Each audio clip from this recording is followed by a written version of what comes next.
So when we hear the words childhood trauma, it's so easy to instantly picture visible emotional scars, right? Or obvious damage.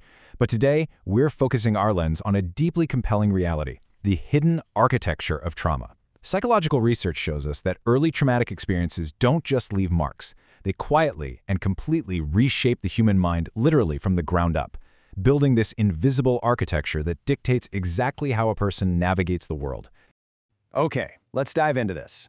Childhood trauma quietly reshapes the way a person thinks, responds, forms relationships, and protects themselves. We aren't just talking about bad memories lingering in the background here, no way. We're talking about foundational, structural changes in a person's behavior. It alters their entire psychological operating system, heavily influencing exactly how they choose to protect themselves from harm on a daily basis. And this reality brings us to a truly fascinating contrast between what we see on the surface and what's actually happening underneath. Outwardly, well, many trauma survivors don't look damaged at all. In fact, they usually seem highly dependable, exceptionally capable, and just incredibly resilient. They're often the rocks in our lives.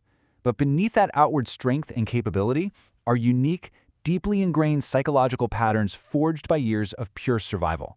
They're constantly managing a hidden reality internally, even when they look perfectly fine to the rest of the world. This brings us to our first major section, sensing and managing danger. Or, to put it another way, the brain's proactive defenses. As we unpack these traits, we really have to recognize that these aren't signs someone is broken. Actually, scratch that. They're brilliant, highly evolved proactive defense mechanisms that helped a child survive a really difficult environment. Now, what's really interesting about this concept is hypervigilance. Psychology defines this as the brain constantly searching for signs of danger, to the point where it can instantly detect emotional shifts before anyone else even notices them.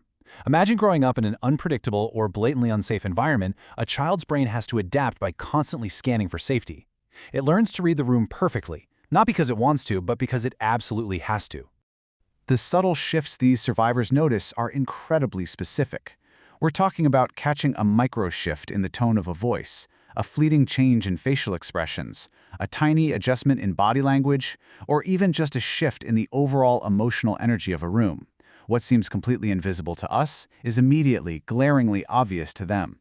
And it's absolutely crucial to understand that this intense observation isn't simply anxiety. It's a highly tuned survival response that just never fully switched off when they reached adulthood. So, once they sense that potential danger in a room, how do they manage it? Well, that brings us to parentification. This is an emotional role reversal where a child essentially manages another person's emotions just to stay safe. As kids, they learn the hard lesson that if they could manage the adults, keep them calm or keep them comfortable, they could secure their own safety.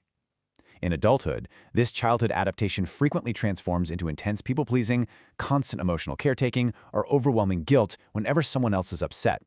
They don't just empathize with you, they feel personally responsible for your feelings. Let's move to our next section and see how this builds into the discomfort of peace and the internal toll this all takes. Because here's the thing, all this constant sensing and managing doesn't just magically evaporate when the environment finally becomes safe. It leaves a massive imprint on the nervous system, creating this striking paradox. Peace feels highly unfamiliar. We all strive for peace, right? But for someone raised in chaos, actually relaxing feels deeply uncomfortable. When you're used to constantly navigating storms, calm waters just kind of feel like a trap waiting to spring. The physiological reality behind this paradox is profound. When stress becomes normal during childhood, the nervous system remains on high alert even when life is calm. So what does this actually mean in practice? Well, for these individuals, quiet moments feel deeply unsettling. Stability can seem like a temporary illusion.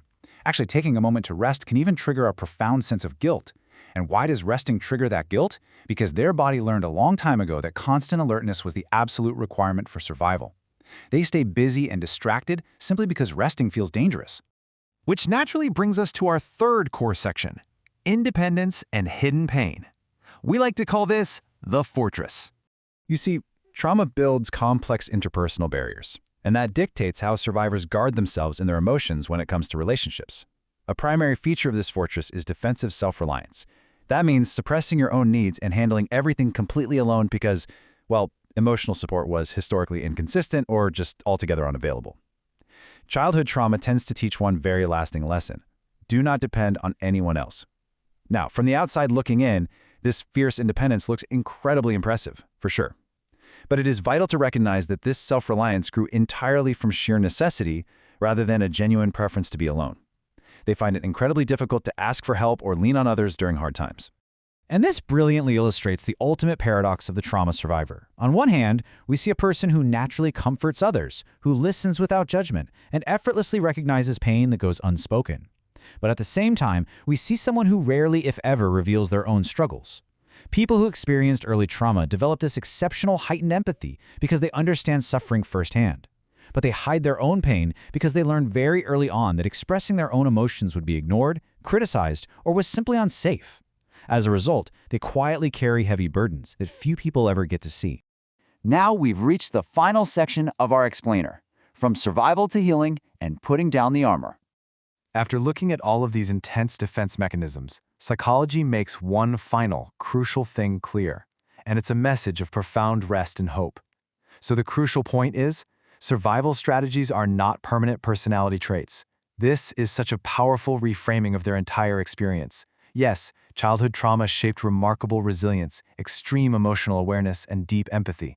But the behaviors that once helped a child survive a dangerous environment aren't always the behaviors that will help an adult heal in a safe one. You do not have to spend your entire life carrying everything alone. You deserve peace, security, kindness, and the freedom to finally rest. As we conclude, I want to leave you with a direct question. Which of these traits felt most familiar to you? And which one are you ready to let go of? Take a quiet breath, reflect on that for a moment, and thank you so much for joining me today to explore the hidden architecture of trauma.